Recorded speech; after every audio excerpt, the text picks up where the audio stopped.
you're just tuning in now, our social media stream may be just a little bit delayed, but we are here and we are getting things going. All right, so I want to just really off the top of my head and off the top of my heart, from the bottom of my heart, just my prayers are going out for everyone that lives in the Gulf Coast area. There is such a tremendous storm that is coming through in the form of Hurricane Ida.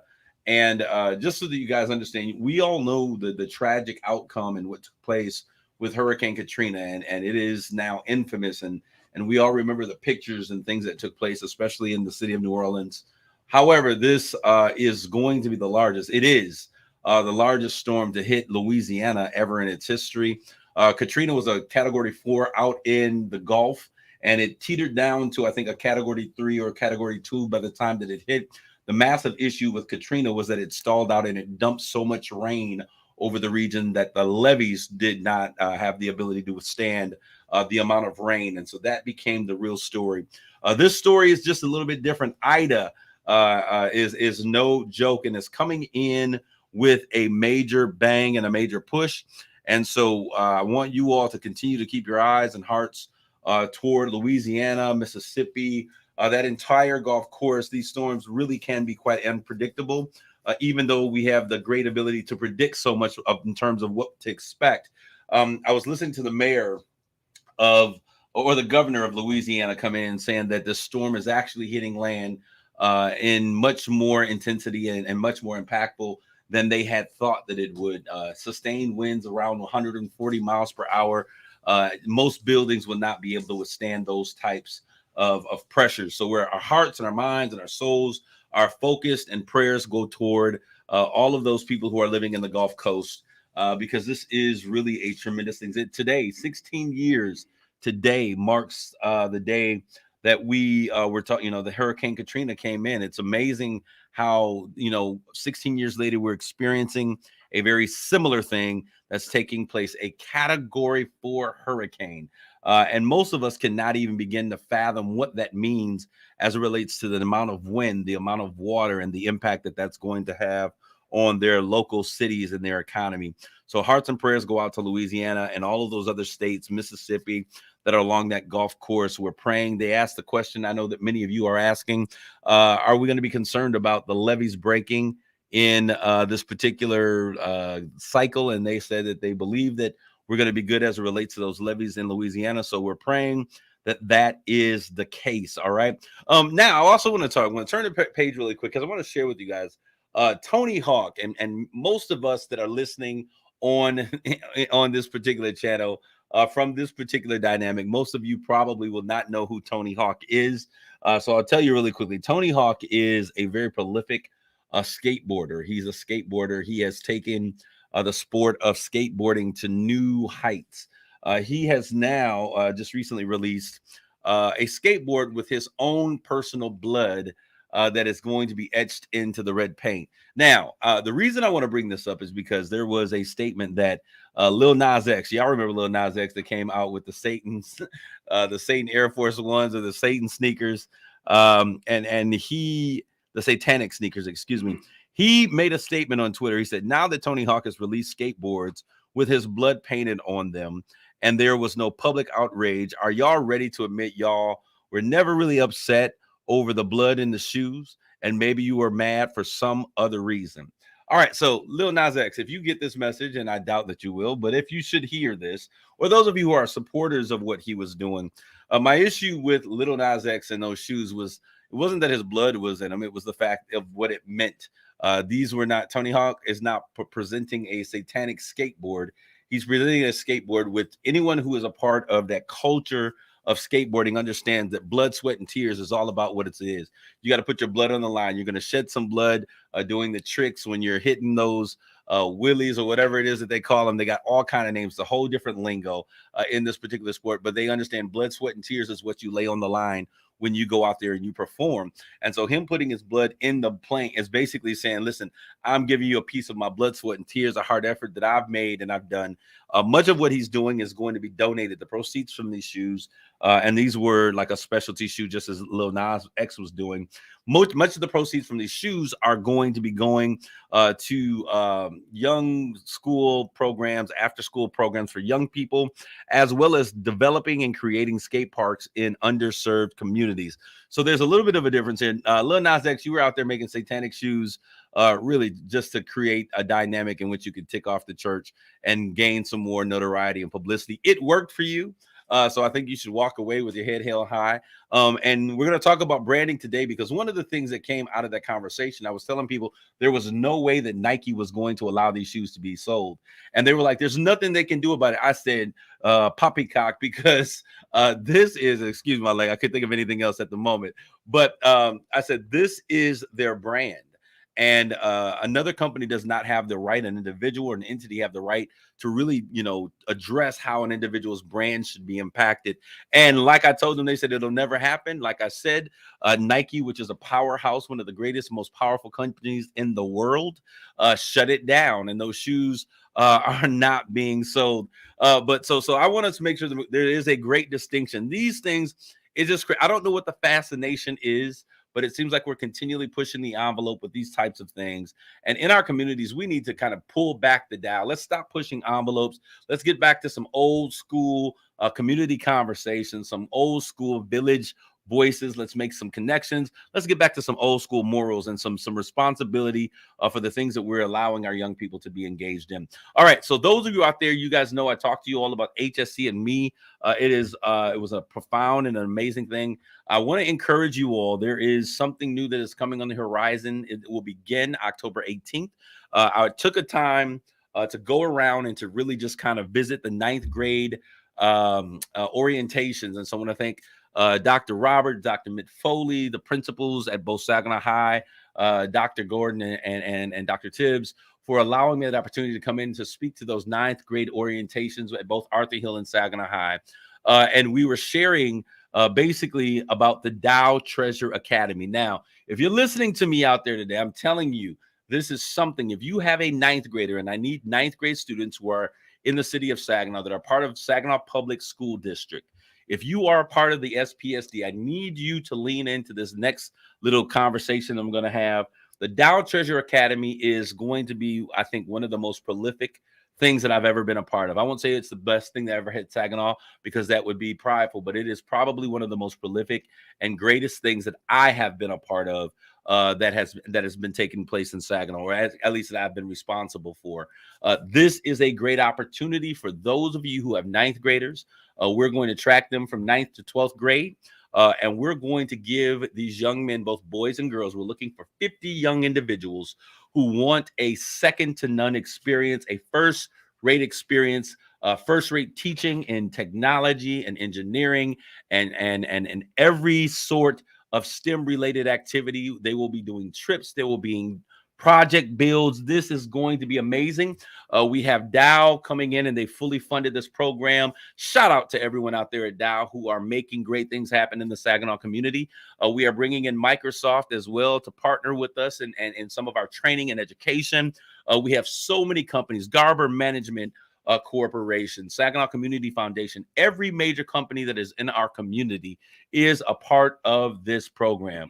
Most of them are. And I want to thank you all for this opportunity. So I want to say to you guys, if you want your young people, and I'll be tracking them from 9 to 12, working with, they'll be paired one-to-one with Dow mentors and other mentors in the company, in the community. They will also be given firsthand experiences and tours and conversations with CEOs, job readiness, job training, etiquette training, everything that you could possibly understand or think of that a young person would need to be prepared, not only for college. This is not just preparation for college, because we also have instrumentation in there because some of these students don't want to go to college. So we're preparing them for opportunities to step into after they graduate high school, so that they can become a viable part of the community right away. So we're giving them training, opportunity, access, and we're giving them a dynamic way and fashion in which this is going to take place. There are also some trips and benefits that are a part of this entire program. If you are interested, and I want you guys to give me a shout out at Straight Talk with Kareem Bowen, shoot me a direct message or hit me up on that sale, 989-714-6957. There is a website coming, dowtreasureacademy.com. It will be up in the next couple of weeks so that we can begin to interface so that your young people will not miss this transformative opportunity. And I'm so geeked about this taking place. All right. Next thing I want to talk about, and hopefully our mayor, as I said at the top of the hour, our mayor, Brenda Moore, she's going to come in and she's going to talk about what her plan is and one of the things that she has on her heart and she's been positioned to do as it relates in the wake of all of this gun violence. I was a part of a meeting on last Thursday with, everyone, community leaders, pastors, and people that were, concerned about what's taking place in our communities. The chief was there and other individuals from the city. And she has begun to give marching orders for us to take some action as it relates to going, and we're taking it to the bridge. And I'll let her explain in her own words what that means. If not, I will have a full report and give you the update on what all of that means. All right, so I want to get into our conversation today. As I told you, we would be talking about branding on this evening, and it's important for us to understand why branding and brand messaging is so important. I was laughing because someone told me, well, I did my branding, I got a logo. And a logo is really just kind of one piece of the entire pie of branding. So we're going to talk about, I probably have 6 or 7 things here that I really want you guys to lean into. And this conversation is for those of you who are out there. If you have a business, if you have an organization, if you have a ministry, if you're a church, all of this is good for any type of business that you have. And it's important that you understand how branding is the vital piece of your business. And it's a piece that we often overlook. We come up with a great idea, or we come up with Jackie Wade Day all the way from Lansing. That is my heart. So great to see you, Jackie Wade Day. Those others of you that are on social media, thank you for tuning in on today. But as we talk about branding, it's important for us to do this because we come up with a great idea, or we'll come up with a great plan, or we'll come up with something that we, think, hey, this is going to be great. I want to make this happen. I was listening to some of the other young budding entrepreneurs that were starting businesses. Marlena Cork with her natural hairline. I was listening to Sandra Crosby with her pennant, her new designer pen collection. Some of all of the different things that were going on. And I would say this is absolutely amazing. I was really blessed by the photographer who said that they're looking to expand and what she was doing. And I want to say kudos to you, photographer. I don't remember your name, but what I do want to say is that you were beginning to communicate what your brand, you were giving us your brand message when you were talking about, what you stand for, what is your why, those kinds of things. And so I want to make sure that we give you a shout. I think it was Trinity Creations Photography, Tanisha Brooks. Tanisha, I know who you are. Wonderful, Tanisha Brooks. You were communicating your brand message. And I think it's so very important. If you're going to have a company, if you're going to have a business, if you're going to be successful, you must understand that it doesn't stop with your product. That is only the beginning. I've seen great businesses grow and fall at the hand of their brand messaging. I was thinking about this as I was preparing to come in here today. For those of you who are coming in, I was thinking about 15 years ago, I was approached by a young man who had a wristband, and it was just a wristband that said active faith. And he said, hey, I really have an idea. And he pulled out, his pictures of what he wanted to do. And he had t-shirts and things of that nature. He says, hey, can you help me with my brand messaging? And I was like, hey, cool. I'm always out to help a brother. So we began to work on, just kind of what he was trying to do. Where was he going? What was his target audience? What was his plan? What did he see in terms of his vision? And I was so pleased that about 6 to 8 months ago, I was watching one of the NBA games. And before the game, I saw my guy, Steph Curry, rocking one of his Active Faith sports shirts. And it was really a blessing and a great example of how when you began this process of branding and you think about where you're going and you're casting vision and you're thinking about niche audiences, that this can actually happen. All of these things are necessary for your brand to grow, for your business to grow, so that people understand exactly what to expect. So shout out to Active Faith for being consistent, for being determined, for being consistent. And that's one of the things that's going to be important. We've got to be consistent with whatever it is that we're going to communicate. All right, so I'm going to give you quick 7 key things here, and if the mayor calls in during the course of our time, we'll of course stop and take her call, because I know that she is in a meeting and what she's talking about is going to be very important. We will stop, we'll pivot, and then we'll come back to this conversation after. So I want to start with number 1. So we're talking about branding and brand messaging. So when we're talking about branding, we're talking about how your business is identified, how your what it invokes, what does your business or your brand invoke in terms of what feeling, emotion, what are the things that come to mind when a person sees your particular brand. We're talking about all of those things, and we call that the messaging or the brand messaging. All right. So number 1, the first thing that we've got to understand is your brand has to have purpose. What is your brand purpose? And I hope those who are entrepreneurs or young people, you're taking these things down so that you will be able to go back and listen to this. If you're writing a book, I'm going to tell you, because there's a lot of people out there who are budding authors and they write these books. And when you think about the book, the facing or the covering of the book has nothing to do with what the book is. It's poor branding. And so we got to make sure that the messaging that we're putting out there is going to be consistent. All right.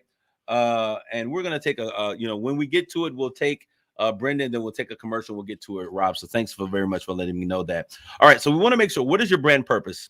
The first step of any brand building activity is to define and to understand your why. You've heard me talk about it here so many times. I'll ask one of the first questions that I ask is, what is your why? Why you choose to do what you do? Why do you exist? Why do you matter? And how often, and why are you taking this journey? Why did you come up with this product? And your why is so important, because your why will begin to express to people everything as to why you're doing what you're doing. And it will give an individual an understanding of what motivates you, what drives you. Because so oftentimes your why is the thing that will, I say this all the time, that will keep you up late at night, and it'll be the thing that wakes you up early in the morning. When you understand your purpose, or when you understand your why for your brand, it will then also allow you to understand what things that you can co-brand with, what things that you can allow your brand to be associated with, and how your brand must be handled, how your brand must maneuver. And you all don't realize this, but brands have to maneuver in a way that is consistent with your messaging. So you can't say that your brand is about developing the next, level of kid, or the developing kids into great entrepreneurs, and then you partner your brand with an event that's a party where there's liquor and things. That's inconsistent brand messaging. And so many times we look at good ideas and we say, hey, this is a good idea, this is good for my name to be attached, because a lot of people are going to be involved. But I need you to understand, when you understand the why of your brand, you'll begin to understand that there's certain things that you cannot allow your brand to be associated with. Now, oftentimes your your brand purpose will be found in your mission statement. And your mission statement is a thing that really tells us why you're doing what you're doing. And what I want you to understand is, like, unlike any of the other pieces of messaging, your mission statement is often both internal and external. What do I mean by that? When we talk about an internal or an external mission statement, and if you're doing a podcast, if you're doing just short videos, if you're doing coaching, all of this stuff is going to be important for you. How you develop, you maneuver, and you portray your brand is so important in terms of how your company will grow and how people will be attracted or detracted from what it is that you're trying to accomplish. So your brand purpose is tied to your mission statement. And I told you that your mission statement is often going to be both internal and external. And I want to explain to you what I mean by that. Oftentimes, when we think about branding, we think about how we're going to motivate people to be attached or attracted or have an affinity for what it is that we're selling, or for our company, or for our business, or our service. And so we think about, how do I motivate the hearer or the seer of this particular brand? Because brands have a sound as well. When you think about certain tones that we think about, was it Verizon, there is a certain sound that goes along with that brand. And if you turned on TV and you just turned off the sound and watched the images, you would recognize some of the sounds, or you would be able to sing some of the noises, some of the tunes, some of the songs that are associated with brands, because brands not only are visual, but they also have often an auditory sound that is connected to it. When Straight Talk with Kareem Bowen comes on, you hear that doom, doom, doom, and you recognize it because it's associated with the brand of the show. This show is very different than the other show, and so their brand sounds are very different. But when we talk about internal and external, this is what I'm talking about. So the external is the thing that we're doing to get people attracted to our brands. It's how we build our business. It's how we increase our market capacity, how we reach out to those individuals that are a part of our target audience. And we'll talk a little bit about target audience. But we also need to understand that your mission statement, that which is a part of your brand purpose, also should be the thing in which you're going to utilize when it's time for you to rally the troops. When there is a need for your company, your business, to do something amazing, and to really, if there's some internal things that need to be taken care of, as you begin to use this mission statement, it should rally the troops to move, to mobilize, and to be activated into action, just because this is the thing that expresses why you do what you do. All right. Now, the second thing, I want to talk a little bit about mission statement, vision statement. I know we talked about mission statement, but I love talking about vision statement and vision. When we think about vision, many of us think about what we have the ability to see with our natural eyes. But I want to challenge many of you out there today that I think that when we talk about vision, and vision is going to lead to vision statement, our vision is much bigger than what we have the capacity to see in a natural realm.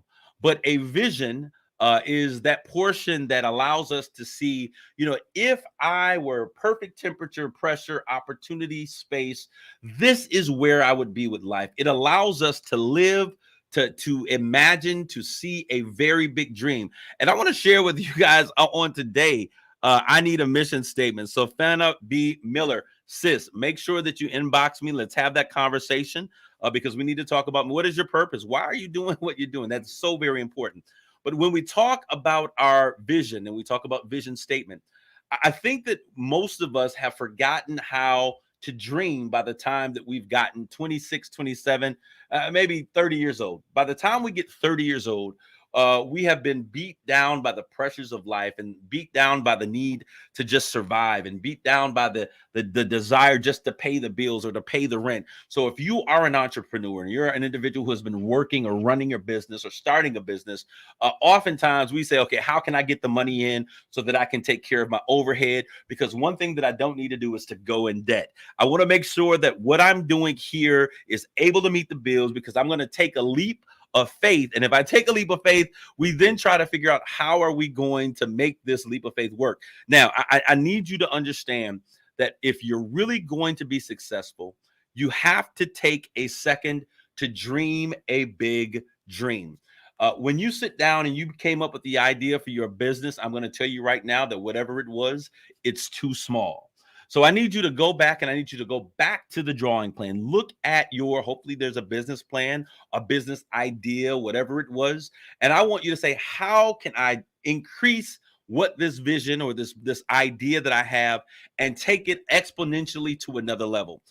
Terry Reed, you're here, and I know that you have some young kids that are out there. I can't remember the name of their business. Put it in the stream because I like to talk about that really quick. They have young kids, his grandchildren. They're cutting grass, and many people say, yeah, they're cutting grass now. They can make some money to do their own school. That is too small. We have to think about how can we take this cutting grass, this lawn care system. How can we then take this lawn care system? We maximize this lawn care system to the three amigos. That's right. The three amigos, young men that are out there, young kids. I'm like young. I think they're probably like 9, 10, 11, 12, somewhere around there. They've started a business. How do we make this Three Amigos lawn care service into something greater? How do we get them into thinking like, okay, we're doing lawns right now, but how do we do corporations? How do we take it and how do we become the leading brand of lawn care? And we got to get past grass cutting. And I want to talk to my Black lawn care as professionals out there. I love what you guys are doing, but we got to get past, it's not just lawn care. That's a small vision. You've got to dream a bit bigger. How do I begin? That means that you have to make a personal investment to train and to teach yourself on all of the ins and outs of your business. This is the thing where many people fall short. They have an idea, they come up, hey, I can make some money doing this, and then they start, chasing the dollar, and they forget about what their real vision is, and they forget about dreaming a big dream. And so they end up as a lawn cutting service, and they forget about lawn maintenance, lawn care. How do I deal with pests? How do I deal, with fertilization of this grass without burning it up? How do we begin to take care and take our cutting business and become a full service lawn maintenance and lawn care service, so that we can move from a residential business into a commercial business and go from doing 1 or 3 houses to doing major corporate parking lots and campuses? How do I get my business so that I can then engage Dow, or I can engage General Motors or Nextier, saying, hey, we want to not only cut your grass, but manage your grass? And then you got to think about expanding between lawn cutting. What are you going to do in the wintertime? Sit back and collect unemployment? No. How can we move from lawn care to snow removal? And so it's about doing those things, dreaming a big dream, challenging yourself to figure out all of the things, dot every I and cross every T, as we begin to talk about vision statement. So vision, first of all, is dreaming the biggest, the juiciest, the wildest, the most fruitful dream that you possibly can. Now, your vision statement is a forward-looking, imaginative statement that goes from the place of your vision. So as you have this vision, your vision statement then dictates how you're going to achieve this amazing dream that you have now cast. How does this happen in a world that you're operating is? How does your company operate on a daily basis that is going to help you to achieve its greater dreams? What is your company going to become? And so you need to put those things in action. And because I'll tell you, sometimes I will be out in business and I'll be doing some things, and something to come along, I'm like, ooh, that's a good $3. That's a quick fix. That's a quick dollar. And I'll remind myself that my vision is much higher than this. So I can't get caught in chasing money or chasing dollars, that I lose sight that my vision is much better, much bigger, much stronger than what these few dollars may achieve. So I often tell people this all the time, that profitability pursues purpose. You've heard me say this before, and it is so important. Profitability pursues purpose. That means that whenever you are purpose, remember we talked about the very first thing, what is your why? What is your mission statement? What is your brand purpose? And when we think about it, profitability, meaning that means your ability to make money. That means that money is coming in and flowing out. Bills are being paid. Profitability always pursues purpose. So what does that mean? We don't chase dollars, we chase purpose. And as you pursue purpose, money, finances, profitability will pursue you. And I want you guys to understand, there have been so many times in life that I had to say, you know what, this is a great dollar sign, but this is not consistent with where I'm going. This is not consistent with my brand. It's not consistent with the vision that I have, or my vision or my mission statement. And so I let those small dollars, or what seemingly is a good opportunity in that moment, go in pursuit of fulfilling my purpose and my why. And in doing so, as my brand now develops, it allows other people to come in and they seek after what I'm doing, because I have taken the time to establish my brand by giving a very clear mission statement and a very clear vision statement. If those of you who are out there listening, I see a number of people in there. If you have a question, put your question in the chat and we will make sure that we have this conversation. All right. So now I want to talk. We've talked about vision statement, mission statement. We've talked about your brand purpose. Now I want to talk a little bit about brand positioning. It's kind of interesting.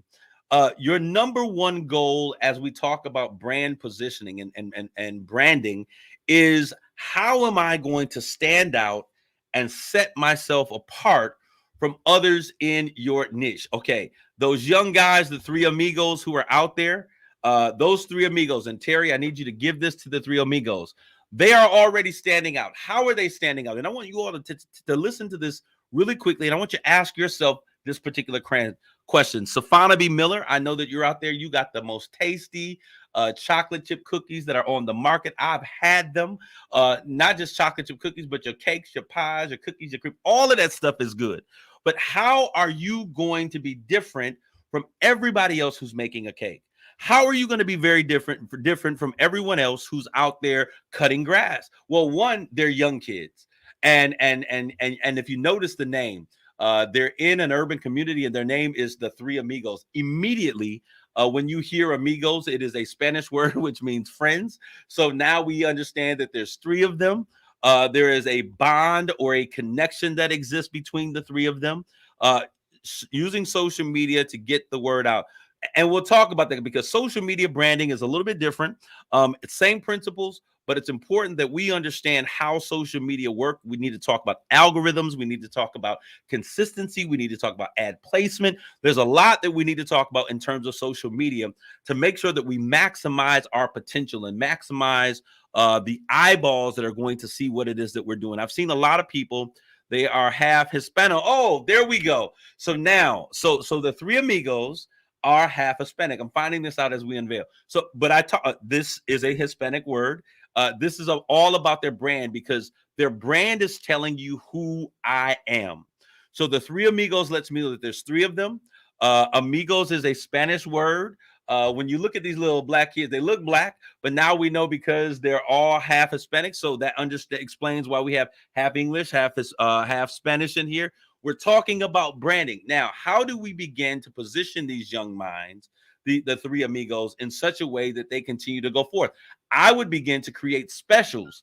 I would have cutting specials. I would have, different types of specials that you could have. And those specials may be in English, and some of them may be, you might get the tres cortes. That means the three cut specials, or dos cortes, 2 cuts of seeds a week. And when you begin to use those things, then develop a terminology and a lingo that is around what you're doing. For the young lady who's out there branding with those sweets, what are the names of those cookies? What, are they just chocolate chip cookies? Are they, double fudge, slap your mama till the chocolate runs out kind of cookies?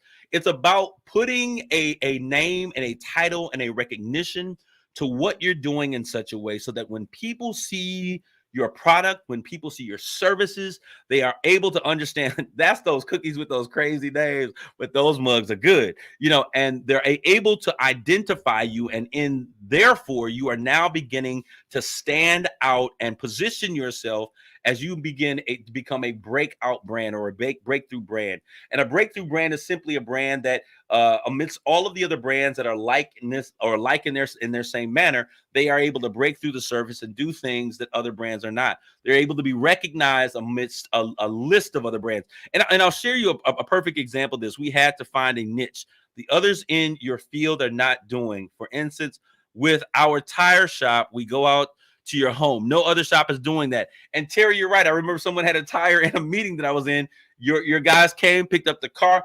Now you are creating your own niche.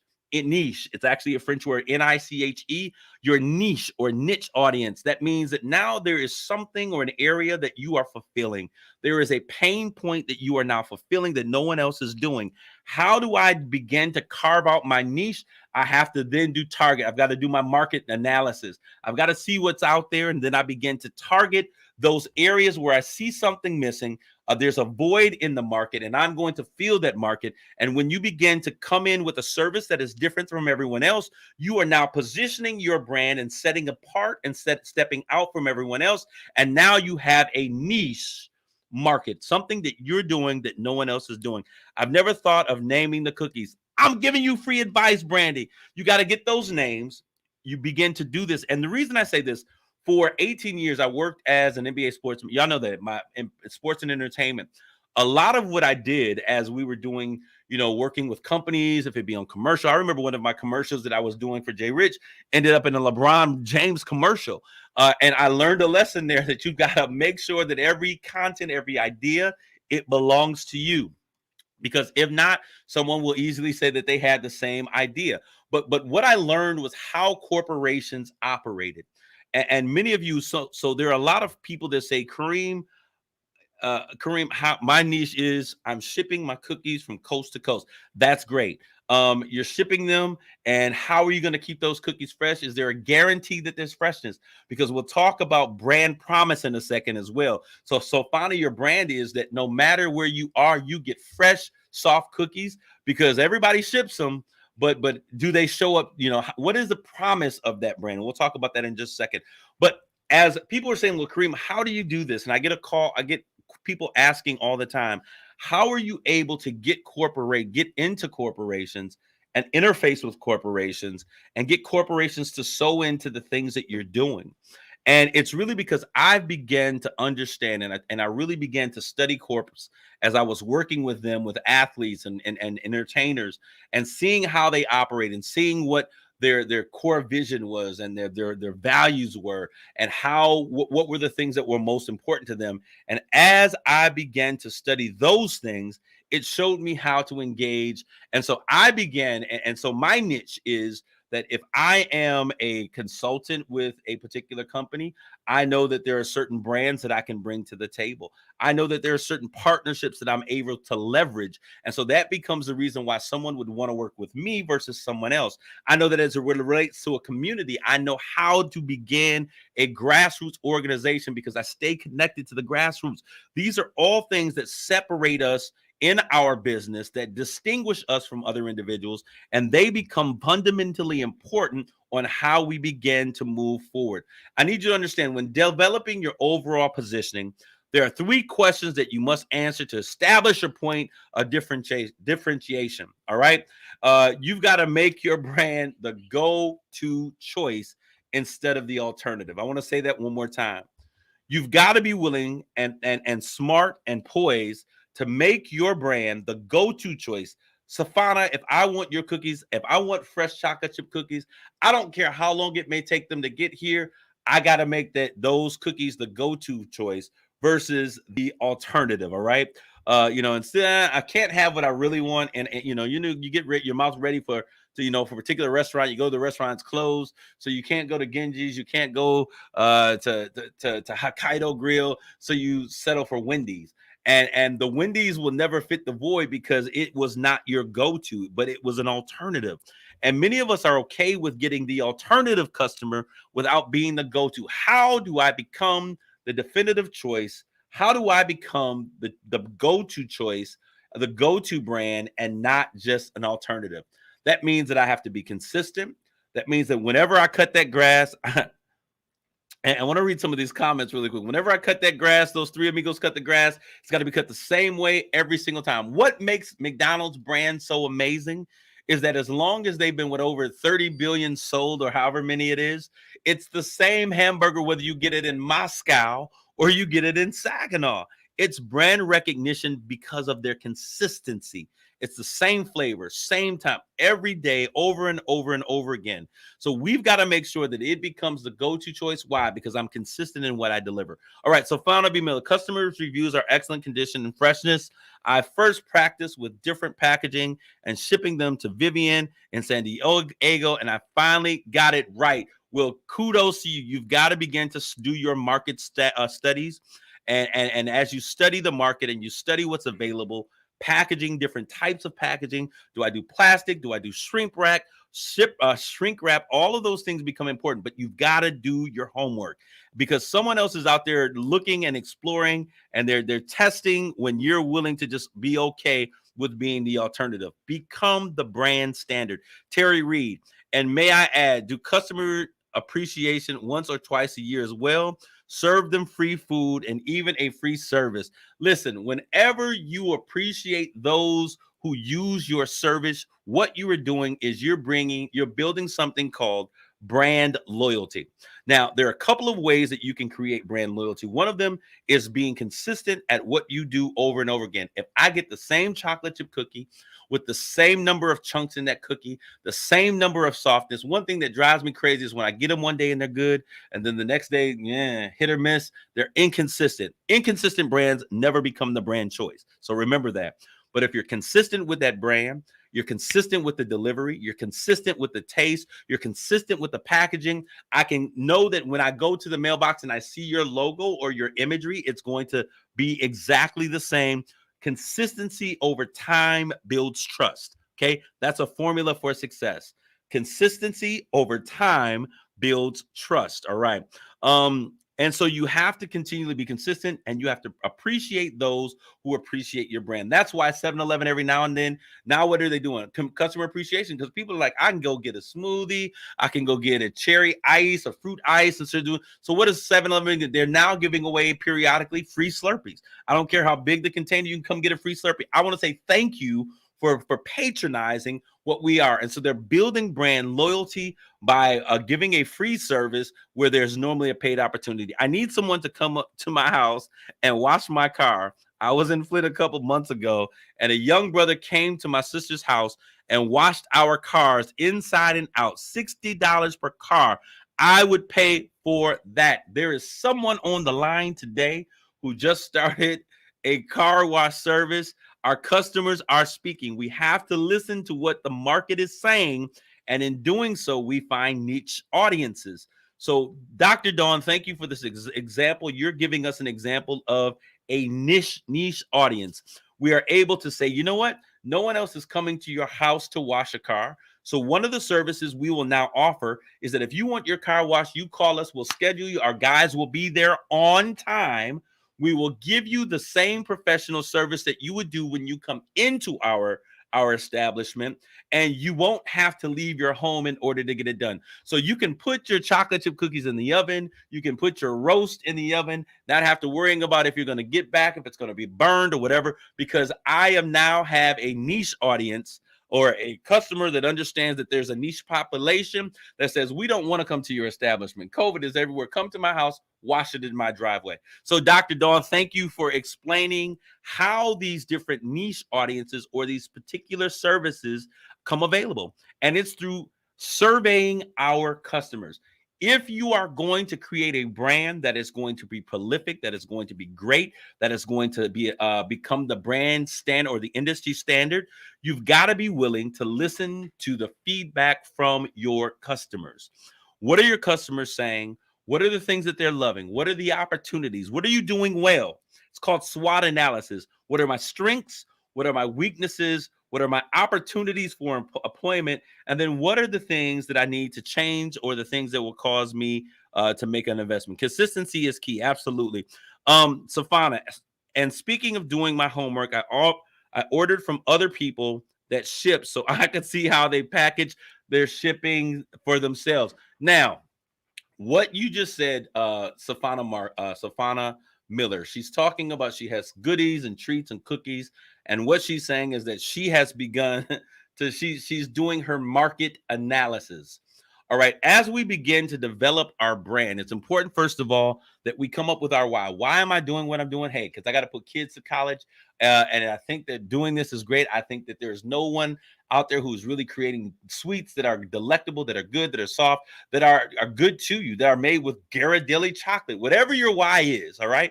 Then you've got to have your big dream. My dream is I want to ship coast to coast with everything that I'm doing, all right? So what am I going to do? I'm going to see who else is shipping. I'm going to see who else is washing cars as good as I am. I'm going to see who else is packaging materials or putting on events the way that I am. Then I'm going to begin to investigate the competition. It's called market research or market analysis. I'm going to see what's happening, what are they doing, how are they doing it, and then how can I improve on what my consumers or my customers are better at. Anyone who is going to be the brand standard has to realize that you have to continually challenge yourself by not getting caught up in your own hype. One of the things, oh, this is so good, and we get caught up on producing what we make, that we fail to stop seeing what the market has available, and we open the door for someone else to become the industry standard or the market standard. So we've got to continually do our homework. We've got to continually see what the others are doing. We've got to see if they're doing something well. Don't be afraid to borrow from what other people are doing well. And you figure out, how can I improve on what it is that I see happening, and how can I make this better? Pick up and drop off. For those that work during Friday, during the day. Pick up and drop off. There you go, Terry. You do this. What is the contact information? Now, y'all got to take y'all conversation off somewhere else. Now, Terry, if you want to do business, I think this is wonderful. I thank you for coming here today.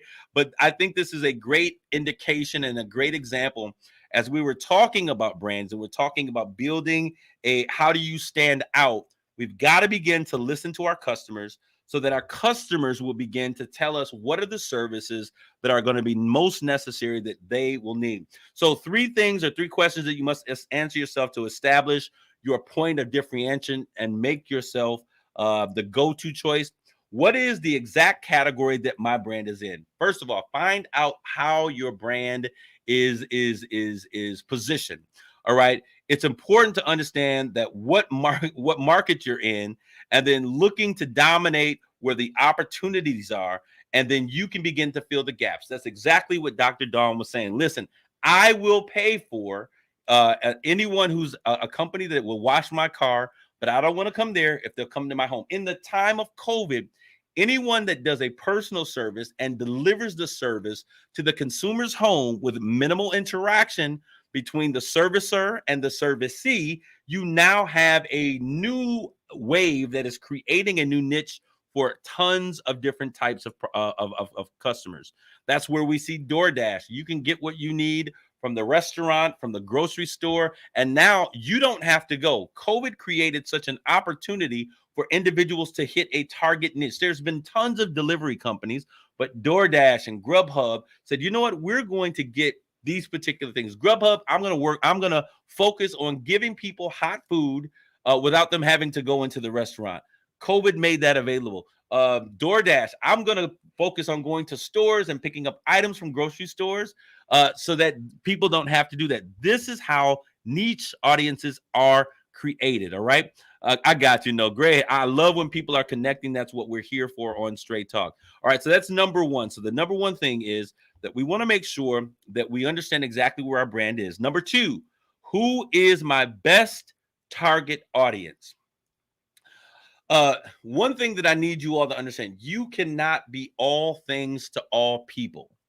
And as a matter of fact, there are certain things that you got to realize people are not going to feel your brand. And I've become okay with that. Everyone is not going to feel the Kareem Bowen brand. They're not going to feel the KJB brand, the Straight Talk brand, the KBS, the Creative Business Solutions, the Bowen and Gar. So these are all a part of my. They're not going to feel my brand. You're too expensive. You cost too much. There are a number of reasons why they may not like you, but you must understand that you're doing it based upon your why. And what I often tell individuals is that we feel that we have to go and give discounts and go on sale. And no, quality never goes on sale. You go to Walmart because Walmart has cheap brands or inexpensive brands. They give you value. You get discounts. All right. And with those discounts, you're also not only getting a discount in price, but you're also getting a discount in quality. When you go to the Louis Vuitton store, or you go to one of the other high-end stores, Michael Kors or whatever these high-end stores are, you're never going to see certain brands on sale. Why? Because they understand their market. They understand their market presence and where they're located, and they understand their value. Quality never goes on sale. So how do you get the Kareem Bowen experience if you think he costs too much, or you would like to have him, but he costs too much? I would love for Kareem to coach me through a process, but what he charges is just way too much. This is the thing. I will never discount my service, but I will make a package that is available to you. Now, you may not get everything that you want, but we can make packages that are available to you, okay? That meet the price point that you're able to accommodate what it is that you want. I need you all. Everything does not need to go on sale for you to sell it. If so, then maybe you don't have the value that you actually think that you do. But when you understand your value, you understand your market presence, you understand your market position, you then understand that everyone's not going to buy from you. Everyone's not going to patronize you, and be okay with that, because you're not here to be everything to everyone, but you're going to understand who your ideal customer is. Who is your target audience? All right. There's some people that want the world to be their target audience. I say that if you aim at nothing, you'll hit it every single time. But if you understand that who is your target customer? Have you ever asked yourself that question? It's very important. Big bro, I have a plan. I need some setup, a time to speak with you soon. Absolutely, Deonis. You don't get market, you get family rates. And so we'll have that conversation. Make sure I'll connect with you as well, young bro, and we'll make that happen. But you need to ask yourself, who is my ideal customer? It's called your target audience. And your target audience is the individual that your services match up with. Your target audience is the individual who understands your price point and understand the value that you bring to the table with what it is that you're providing. Your target audience is that individual who has the capacity and the ability to pay for what you want. What does that mean? That everybody is not your customer. Everyone is not going to come to get their car washed by you. Why? Because maybe your price is just too high. Maybe you're in the wrong neighborhood. Maybe you're on the quote unquote proverbial wrong side of the tracks. And we've got to get away from that, because what you got to realize is that even if you are on the quote unquote wrong side of the proverbial track, if you provide good service, they will come. Field of Dreams, if you build it, they will come.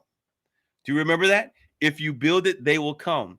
And what I've learned is if you are professional, if you are consistent, if you have a great solid brand and you treat your brand as though it's valuable, you package it right, you have done your market analysis and you're providing a service that people want, they will come and get that service no matter where you are.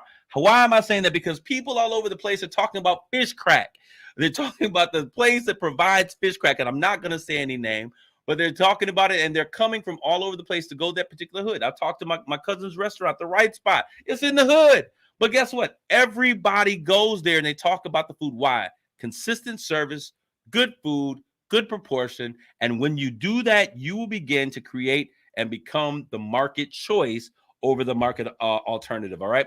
All right. So the last thing, what really sets my brand apart relative to the competition? And we talked about that a little bit, right? So we want to make sure that we're understanding those things that we begin to go forward. Miss Brandy, I think that you said something, Stefana, you said something about brand promise. I said something to you that's called brand promise. Promises mean a lot to me. And you are only worth your word. Your word, and my word is my bond, is what my grandparents used to always tell me. And so whatever it is that I promise, what are you promising the consumer when they use your service? Are you saying that it is going to be the freshest? Are you saying that it is going to be the tastiest? Are you going to say that it is the healthiest? Is there a particular type of ingredient that they find in yours that they won't find anywhere else? That is considered your brand promise. And in many ways, your brand's promise is a direct extension of your positioning and the expectation that your positioning sets. So if people come to you and they expect quality, if people come to you and they expect cleanliness, if you come, when I go to the Horizons here in Saginaw, many people say, hey, we need to do something on the east side, but people go to the Horizons because they do service and they do service well. It is consistent. It is clean. It is a beautiful location. It provides a beautiful ambiance for a beautiful backdrop for an event. And so people go there because that is now their brand, that it's a part of their brand. It's what they consider their promise to their brand. When you come here, you're going to get excellence, and excellence done well. Okay. When you go to Walmart, what do you want? Cheap. You want to save. That is a part of their brand promise. When you come to us, you're gonna save, save, save. All right. So it's crazy how time flies. And we're gonna take a quick commercial. Rob, no commercial. We're gonna continue, but we're gonna be wrapping up in just a couple minutes. Time flies when you're having fun. But I want to continue this conversation, and next week we'll continue our conversation. A product that looks as good as it tastes, and yes, I can guarantee the freshness. I've tested this myself over the years. I think you need to put some of those cookies in the mail. Send them to my address. Let someone else do the testing, whether or not you have it. Now, what I want you guys to do, those of you who are listening to us and will hear this conversation and repeat, if you are really trying to find out what your brand is really about, you've got to do your SWOT analysis. You've got to begin to put out a questionnaire. Yeah, see how I got that question in for them cookies? You've got to begin to ask those whose services that use your services. What do I do well? What are some things that I can improve on? And be ready for the honesty to come forward, and then begin to position and make changes based upon what you hear. I want to thank you guys for tuning into this conversation on today.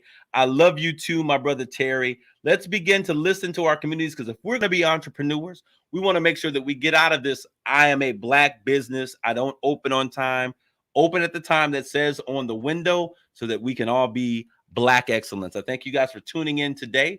We'll have more conversations, and we'll continue the conversation about branding. So, because many of you have those questions. Thank you for tuning in today. We'll see you next week with more Straight Talk. God bless you all. Grace and peace. You've been listening to Straight Talk with Kareem Bowen on KISS 107.1. The views and opinions